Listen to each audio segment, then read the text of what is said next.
Documento 2. La naturaleza de Dios.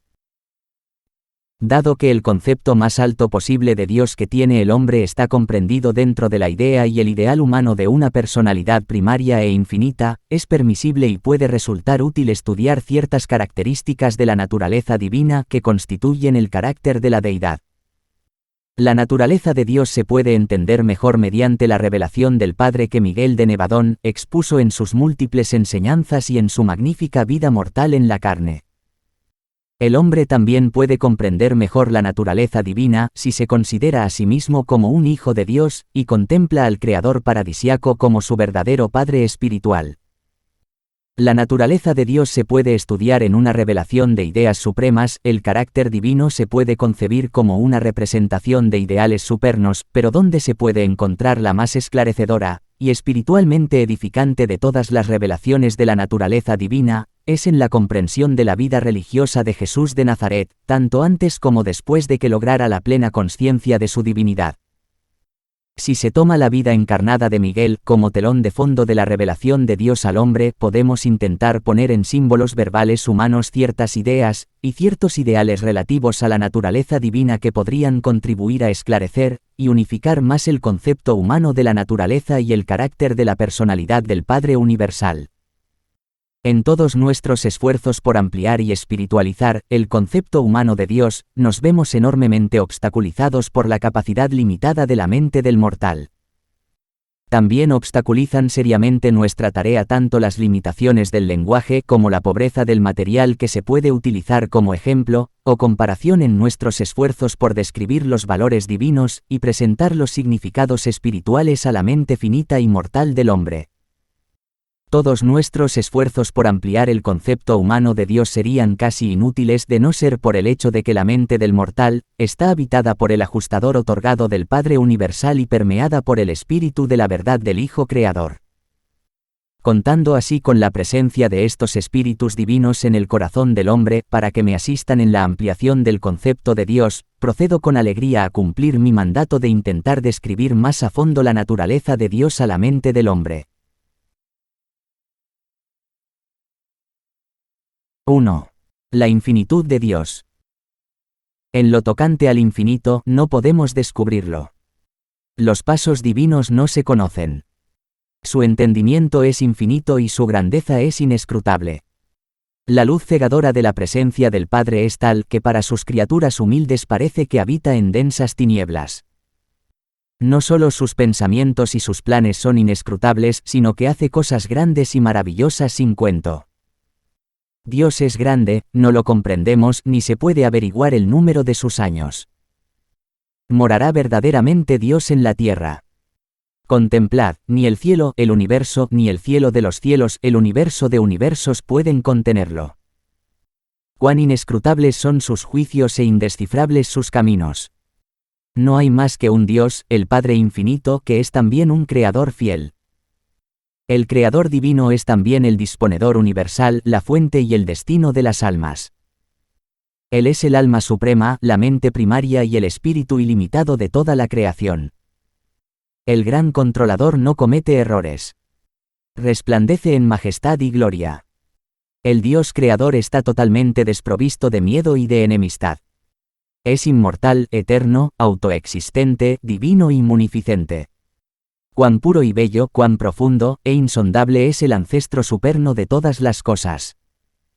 El infinito es excelentísimo porque se imparte a los hombres. Él es el principio y el fin, el Padre de todo propósito bueno y perfecto. Con Dios todas las cosas son posibles, el Creador eterno es la causa de las causas. A pesar de la infinitud de las formidables manifestaciones de la personalidad eterna y universal del Padre, Él es incondicionalmente autoconsciente de su infinitud y de su eternidad. Asimismo, conoce plenamente su perfección y su poder.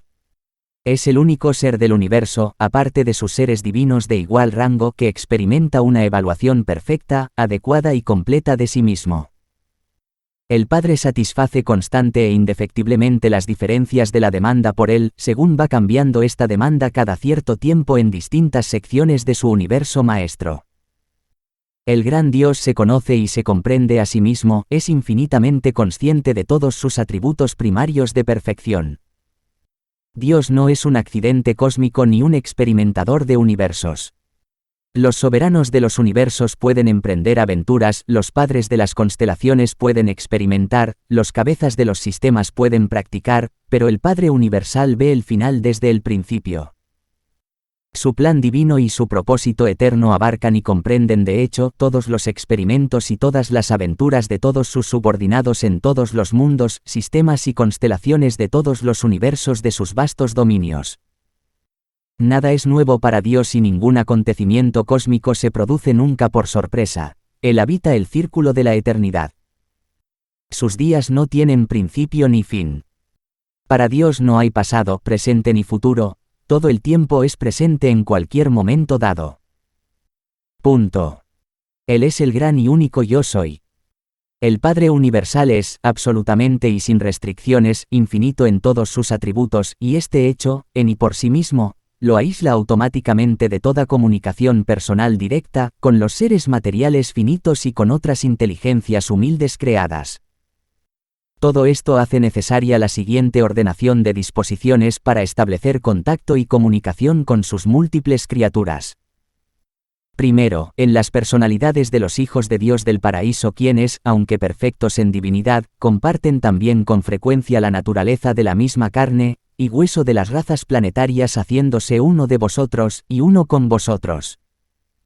De este modo Dios se hace hombre, por así decirlo, como ocurrió en el otorgamiento de Miguel que fue llamado indistintamente Hijo de Dios e Hijo del Hombre. En segundo lugar, están las personalidades del Espíritu Infinito, los diversos órdenes de huestes seráficas y otras inteligencias celestiales que se acercan a los seres materiales de origen humilde y de tantos modos los asisten y sirven.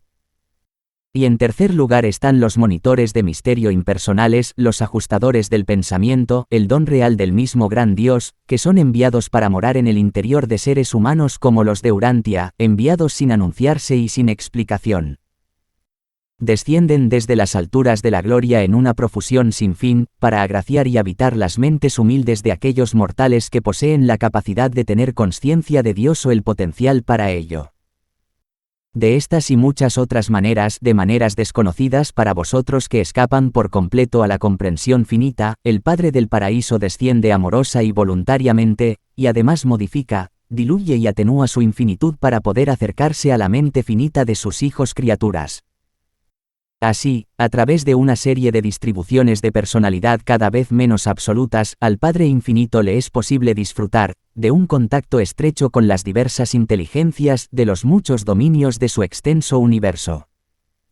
Todo esto lo ha hecho, lo hace ahora y lo seguirá haciendo por siempre jamás, sin desmerecer en lo más mínimo el hecho y la realidad de su infinitud, su eternidad y su primacía.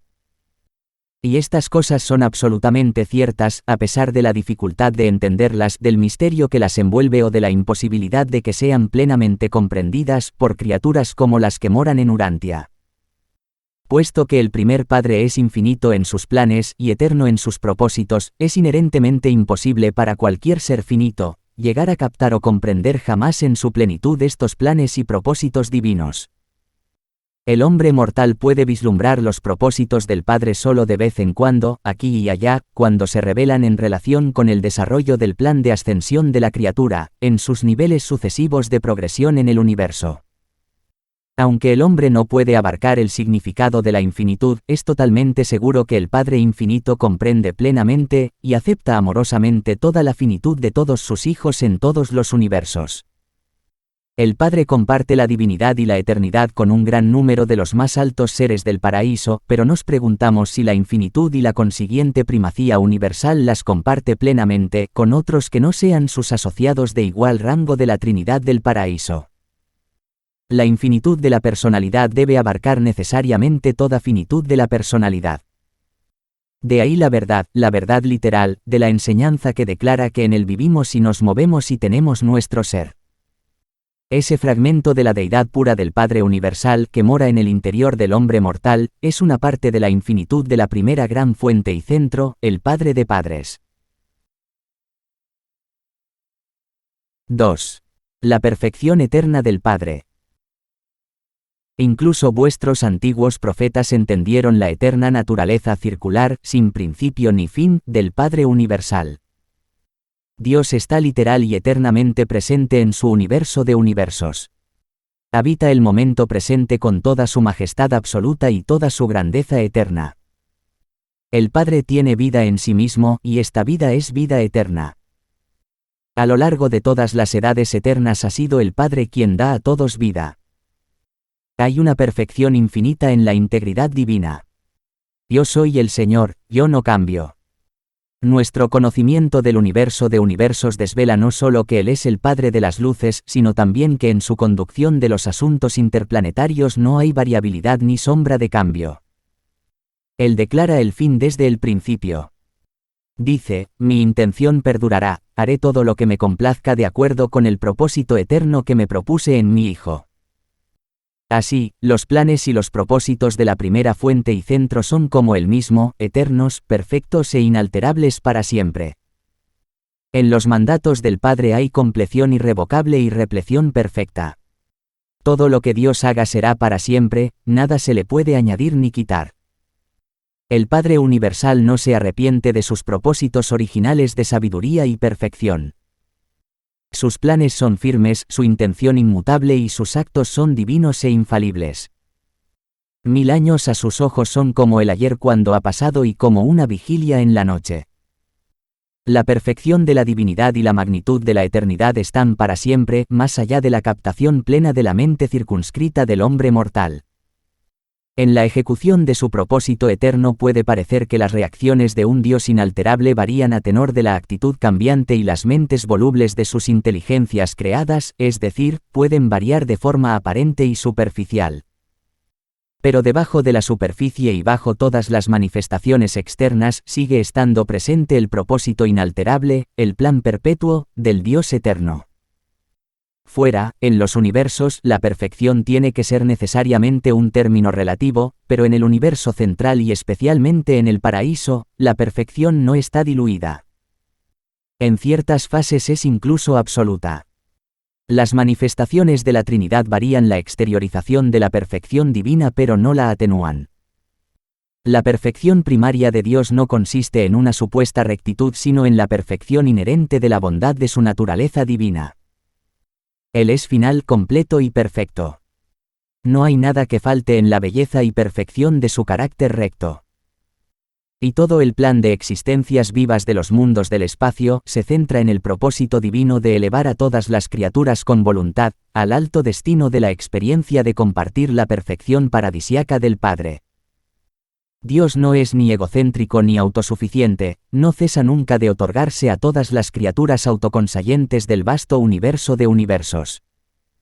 Dios es eterna e infinitamente perfecto, no puede conocer personalmente la imperfección en su propia experiencia, pero sí comparte la consciencia de toda la experiencia de imperfección de todas las criaturas luchadoras de los universos evolutivos de todos los hijos creadores del paraíso.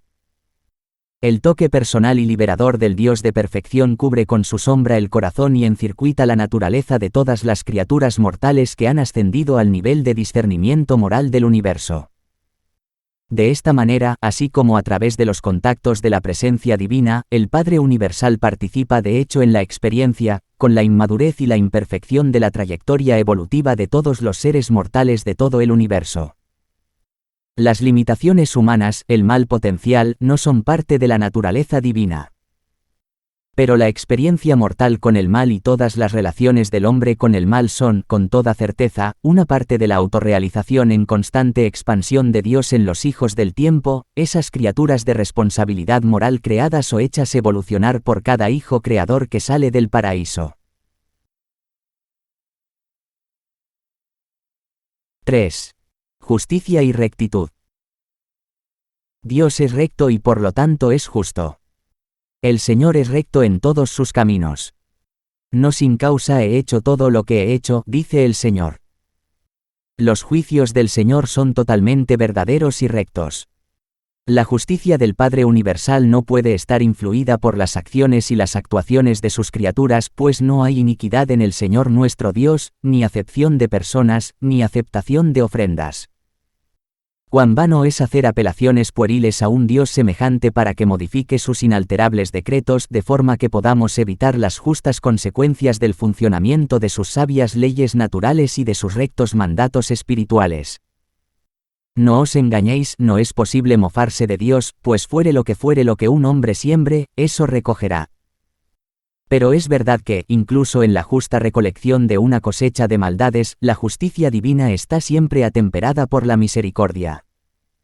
La sabiduría infinita es el árbitro eterno que determina las proporciones de justicia y de misericordia que se impondrán en cualquier circunstancia dada. El mayor castigo, en realidad una consecuencia inevitable de la maldad y de la rebelión deliberada contra el gobierno de Dios, es la pérdida de la existencia como súbdito individual de ese gobierno. El resultado final del pecado incondicional es la aniquilación. A fin de cuentas, esos individuos identificados con el pecado se han destruido a sí mismos, al volverse totalmente irreales por abrazar la iniquidad.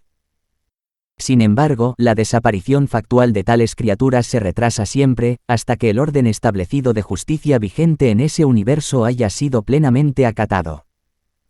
El cese de la existencia se decreta habitualmente en el fallo de dispensación o de época emitido para el mundo o los mundos. En un mundo como Urantia se produce al final de una dispensación planetaria.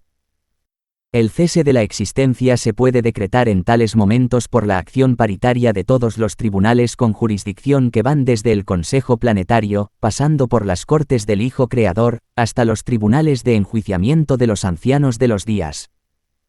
El mandato de disolución se origina en las cortes más altas del superuniverso a raíz de una confirmación ininterrumpida de los cargos procedente de la esfera de residencia del malhechor. Y entonces, cuando la sentencia de extinción se ha confirmado en lo alto, la ejecución se lleva a cabo mediante la acción directa de los jueces que residen en la sede del superuniverso y actúan desde allí. Cuando esta sentencia se confirma finalmente, el ser identificado con el pecado pasa a ser instantáneamente como si no hubiera sido. No hay resurrección de dicha suerte, es perpetua y eterna. Los factores de energía viva de la identidad se resuelven, mediante las transformaciones del tiempo y las metamorfosis del espacio, en los potenciales cósmicos de donde emergieron en su momento. En cuanto a la personalidad del inicuo, queda privada de un vehículo en el que continuar la vida por el fracaso de la criatura en hacer las elecciones y tomar las decisiones finales que le habrían asegurado la vida eterna. Cuando el abrazo continuo al pecado de la mente asociada culmina en su identificación completa con la iniquidad, ocurre que, con el cese de la vida, con la disolución cósmica, dicha personalidad aislada es absorbida en la sobrealma de la creación y pasa a convertirse en parte de la experiencia en evolución del Ser Supremo. No vuelve a aparecer nunca más como una personalidad. Su identidad pasa a ser como si nunca hubiera sido. En el caso de una personalidad habitada por un ajustador, los valores experienciales de espíritu sobreviven en la realidad del ajustador que sigue existiendo. En toda contienda que se produzca en el universo entre niveles actuales de realidad, la personalidad de nivel más alto triunfará a la larga sobre la personalidad de nivel más bajo.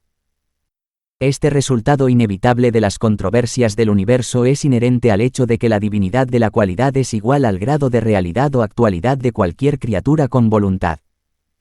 El mal puro, el error completo, el pecado intencionado y la iniquidad sin atenuantes son inherente y automáticamente suicidas. Tales actitudes de irrealidad cósmica pueden sobrevivir en el universo debido solo a una misericordiosa tolerancia transitoria, a la espera de la acción de los mecanismos que determinan la justicia y establecen la equidad de los tribunales de recto juicio del universo. El mandato de los hijos creadores en los universos locales es de creación y de espiritualización. Estos hijos se dedican a ejecutar eficazmente el plan paradisíaco de ascensión progresiva de los mortales, a rehabilitar a los rebeldes y a los pensadores equivocados. Pero cuando todos sus esfuerzos amorosos son rechazados definitivamente y para siempre, el decreto final de disolución es ejecutado por fuerzas que actúan bajo la jurisdicción de los ancianos de los días. 4. La misericordia divina. La misericordia es simplemente justicia atemperada por esa sabiduría que surge de la perfección del conocimiento y del reconocimiento pleno de la debilidad natural y de los obstáculos ambientales de las criaturas finitas. Nuestro Dios está lleno de compasión, es clemente, paciente y rico en misericordia. Por eso, quien quiera que invoque al Señor será salvado, pues Él perdonará abundantemente. La misericordia del Señor es desde la eternidad hasta la eternidad. Sí, su misericordia perdura para siempre. Yo soy el Señor que ejerce la amorosa benevolencia, el juicio y la rectitud en la tierra, pues en estas cosas me complazco.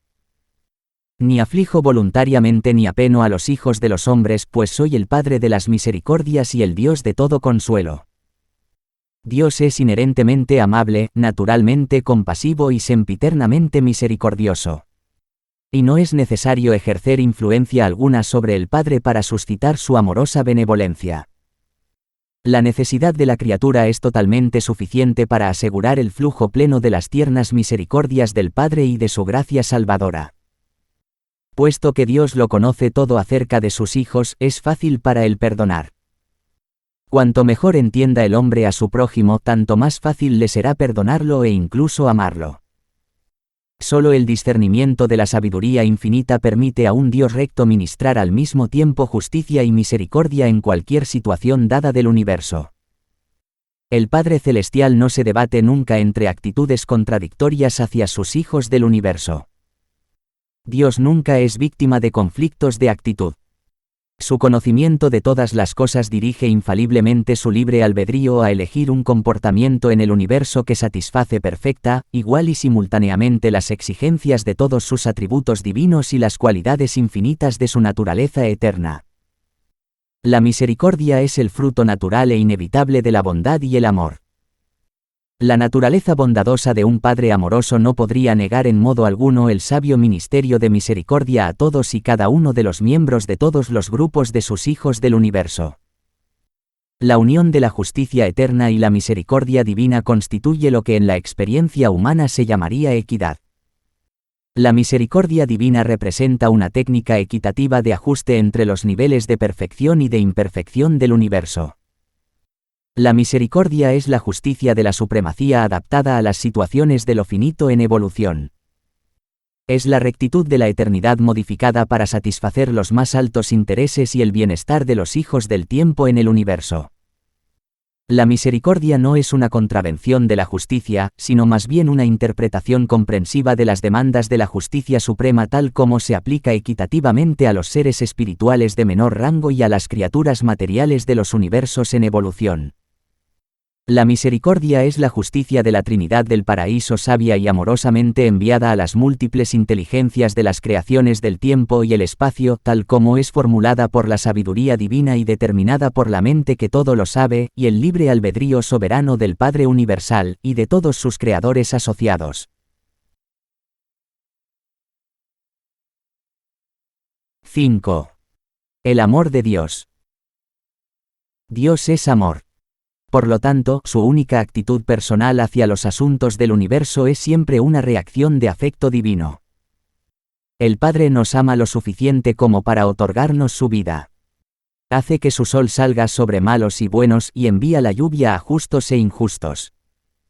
Se equivoca quien piense que son los sacrificios de sus hijos o la intercesión de sus criaturas subordinadas lo que incita a Dios a amar a sus niños, pues el Padre mismo os ama. Es precisamente por este afecto paternal por lo que Dios envía a los maravillosos ajustadores para que moren en el interior de la mente de los hombres. El amor de Dios es universal. Todo aquel que quiera puede venir. Él quisiera que todos los hombres se salvaran mediante el conocimiento de la verdad. Él no desea que ninguno perezca. Los creadores son los primeros que intentan salvar al hombre de los desastrosos resultados de su necia transgresión de las leyes divinas. El amor de Dios es, por naturaleza, un afecto de Padre. Por consiguiente, a veces nos disciplina en nuestro propio provecho, para que podamos ser partícipes de su santidad. Incluso en vuestras pruebas más duras recordad que en todas nuestras aflicciones, Él se aflige con nosotros. Dios es divinamente bondadoso con los pecadores. Cuando los rebeldes regresan a la rectitud son recibidos misericordiosamente, pues nuestro Dios perdonará abundantemente. Yo soy el que borra vuestras transgresiones por mi propio bien, y no recordaré vuestros pecados. Mirad qué tipo de amor nos ha otorgado el Padre para que seamos llamados hijos de Dios.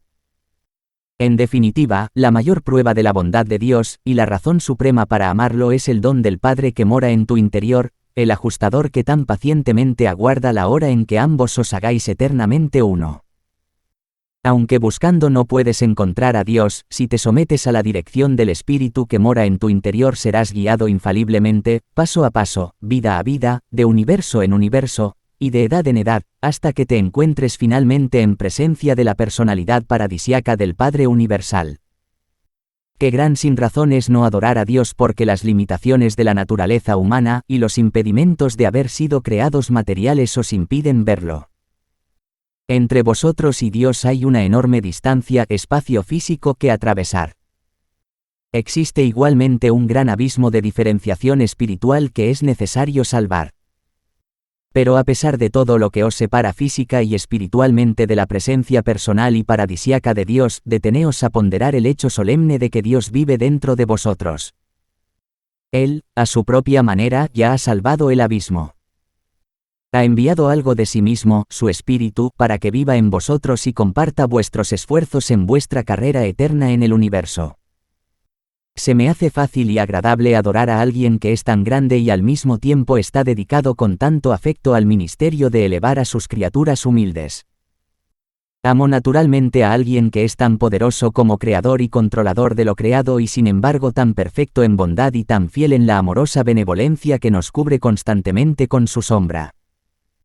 Creo que amaría a Dios exactamente igual si no fuera tan grande y poderoso mientras fuera tan bueno y misericordioso. Todos nosotros amamos al Padre más por su naturaleza que en reconocimiento de sus asombrosos atributos. Cuando observo a los hijos creadores y a sus administradores subordinados luchar tan valientemente contra las múltiples dificultades del tiempo inherentes a la evolución de los universos del espacio, descubro que siento un afecto grande y profundo por esos gobernantes menores de los universos. En definitiva, creo que todos nosotros, incluyendo los mortales de los mundos, amamos al Padre Universal y a todos los demás seres, divinos o humanos, porque percibimos que estas personalidades nos aman de verdad. La experiencia de amar es, en buena parte, respuesta directa a la experiencia de ser amado. Al saber que Dios me ama, debería seguir amándolo supremamente aun cuando estuviera despojado de todos sus atributos de supremacía, ultimidad y absolutidad. El amor del Padre nos sigue ahora y por todo el círculo sin fin de las edades eternas. Al ponderar la naturaleza amorosa de Dios, solo hay una reacción razonable y natural de la personalidad: amaréis cada vez más a vuestro Hacedor, brindaréis a Dios un afecto análogo al de un niño por su padre terrenal. Pues igual que un padre real, un padre verdadero ama a sus hijos, así ama el Padre Universal a sus hijos e hijas creados y busca por siempre su bienestar. Pero el amor de Dios es un afecto parental inteligente y con visión de futuro. El amor divino actúa en asociación unificada con la sabiduría divina y con todas las demás características infinitas de la naturaleza perfecta del Padre Universal. Dios es amor, pero el amor no es Dios. La mayor manifestación del amor divino hacia los seres mortales se observa en el otorgamiento de los ajustadores del pensamiento, pero donde podéis ver la mayor revelación del amor del Padre es en la vida de otorgamiento de su Hijo Miguel, que vivió en la tierra la vida espiritual ideal. El ajustador que mora en el interior es quien individualiza el amor de Dios para cada alma humana. Casi me duele a veces verme obligado a retratar el afecto divino del Padre Celestial por sus hijos del universo, mediante el símbolo verbal humano amor. Este término, aun cuando connota efectivamente el concepto más elevado que tiene el hombre de las relaciones mortales de respeto y de entrega, designa con demasiada frecuencia relaciones humanas totalmente innobles e indignas de ser conocidas por ninguna palabra que se utilice también para indicar el afecto incomparable del Dios vivo por sus criaturas del universo. Lamento profundamente no poder emplear algún término superno y exclusivo que transmita a la mente del hombre la verdadera naturaleza y la belleza exquisita del significado del afecto divino del Padre del Paraíso. Cuando el hombre pierde de vista el amor de un Dios personal, el reino de Dios se convierte simplemente en el reino del bien. A pesar de la unidad infinita de la naturaleza divina, el amor es la característica dominante de todos los tratos personales de Dios con sus criaturas.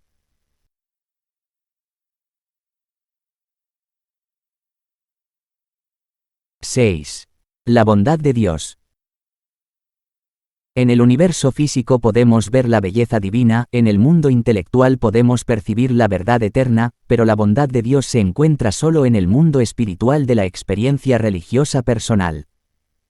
En su verdadera esencia la religión es una fe confiada en la bondad de Dios.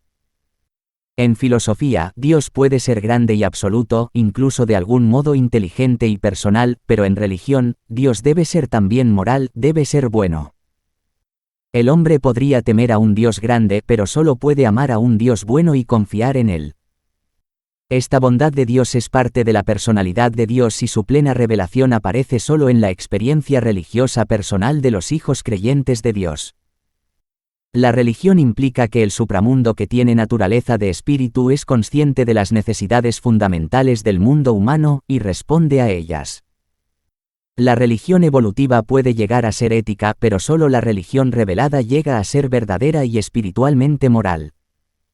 El antiguo concepto de Dios como deidad dominada por una moralidad regia fue elevado por Jesús al nivel afectuosamente conmovedor de la íntima moralidad familiar de la relación padre-hijo. No hay ninguna más tierna ni más bella en la experiencia de los mortales. La riqueza de la bondad de Dios lleva al hombre errado al arrepentimiento. Todo don bueno y todo don perfecto vienen del Padre de las luces. Dios es bueno, es el refugio eterno del alma de los hombres. El Señor Dios es misericordioso y clemente. Es paciente y rico en bondad y verdad. Probad y ved que el Señor es bueno.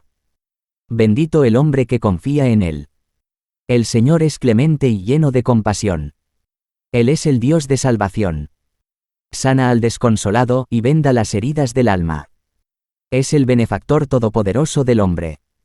El concepto de Dios como juez-rey, aunque fomentó un alto canon moral y creó un pueblo respetuoso de la ley como colectivo, dejó al creyente individual en una triste posición de inseguridad respecto a su estatus en el tiempo y en la eternidad.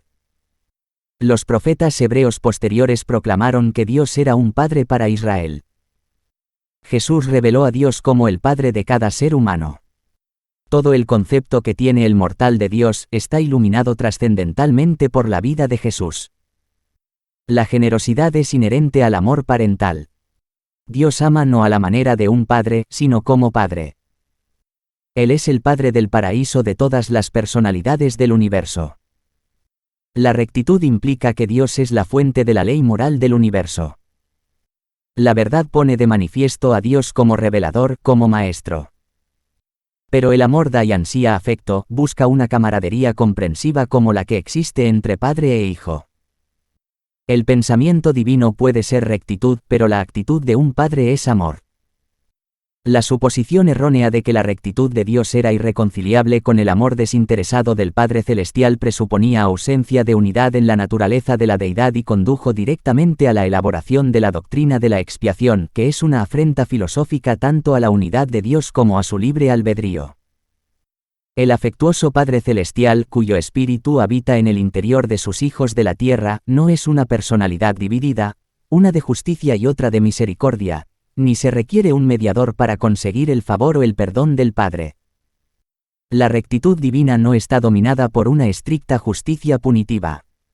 Dios como Padre trasciende a Dios como juez. Dios no es nunca iracundo o vengativo, ni está enojado.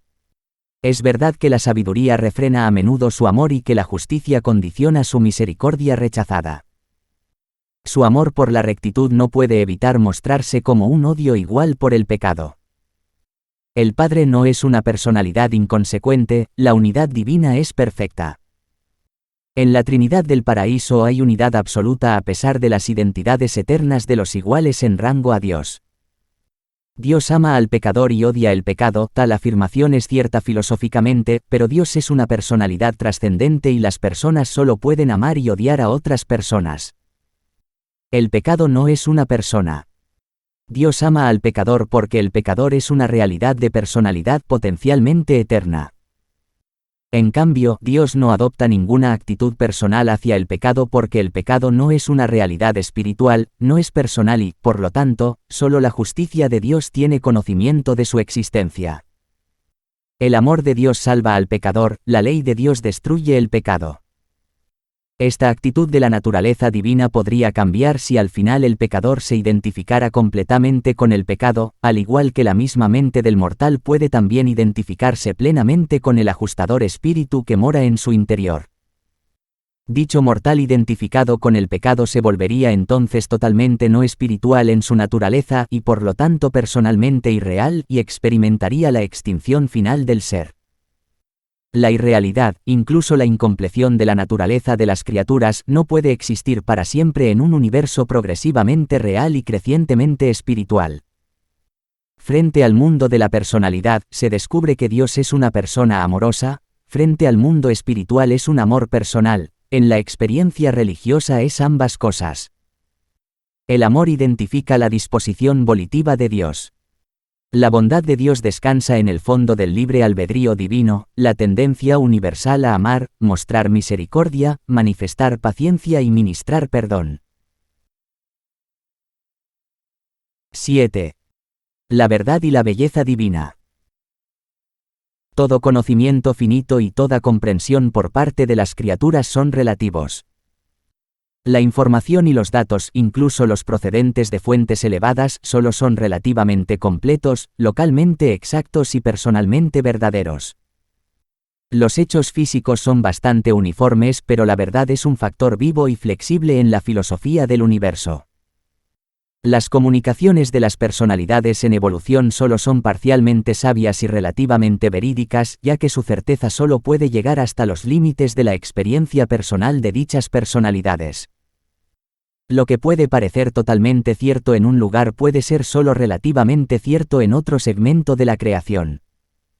La verdad divina, la verdad final, es uniforme y universal, pero el relato de las cosas espirituales, tal como lo cuentan los numerosos individuos procedentes de distintas esferas, puede variar a veces en sus detalles.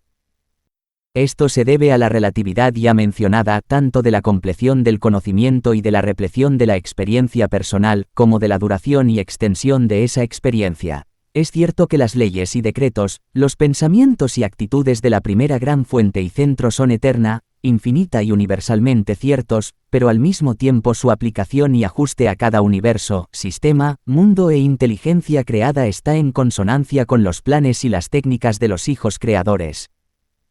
Cuando actúan en sus respectivos universos y además en armonía con los planes y los procedimientos locales del Espíritu Infinito y de todas las demás personalidades celestiales asociadas. La falsa ciencia del materialismo sentenciaría al hombre mortal a convertirse en un marginado del universo. Ese conocimiento parcial es potencialmente malo, es conocimiento compuesto a la vez de bien y de mal. La verdad es bella porque es a la vez repleta y simétrica. Cuando el hombre busca la verdad persigue lo divinamente real. Los filósofos cometen su error más grave cuando son inducidos a la falacia de la abstracción, a la práctica de centrar la atención sobre un aspecto de la realidad y dictaminar luego que dicho aspecto aislado es toda la verdad. El filósofo sabio buscará siempre el diseño creativo preexistente que está detrás de todos los fenómenos universales. El pensamiento creador precede invariablemente a la acción creativa.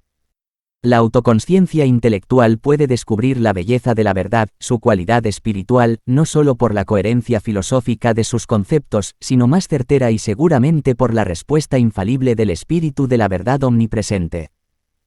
La felicidad sigue al reconocimiento de la verdad porque ésta puede ser representada, puede ser vivida. La desilusión y la pena acompañan al error, porque al no ser una realidad, no se puede realizar en la experiencia. La verdad divina se conoce mejor por su sabor espiritual. La búsqueda eterna es hacia la unificación, hacia la coherencia divina. El extenso universo físico es coherente en la isla del paraíso. El universo intelectual es coherente en el Dios de la mente, el actor conjunto. El universo espiritual es coherente en la personalidad del Hijo Eterno. Pero el mortal aislado del tiempo y el espacio es coherente en Dios Padre a través de la relación directa entre el ajustador del pensamiento que mora en su interior y el Padre universal. El ajustador del hombre es un fragmento de Dios y busca sempiternamente la unificación divina. Es coherente con y en la deidad del paraíso de la primera fuente y centro. Percibir la belleza suprema es descubrir e integrar la realidad, percibir la bondad divina en la verdad eterna que es la belleza última. Punto. Incluso el encanto del arte humano consiste en la armonía de su unidad. El gran error de la religión hebrea fue que no supo asociar la bondad de Dios con las verdades factuales de la ciencia y la belleza atractiva del arte. Según progresaba la civilización y la religión seguía por el mismo desacertado camino de poner demasiado énfasis en la bondad de Dios excluyendo relativamente la verdad y descuidando la belleza, se fue desarrollando en ciertos tipos de hombres una tendencia creciente a apartarse del concepto abstracto y disociado de bondad aislada.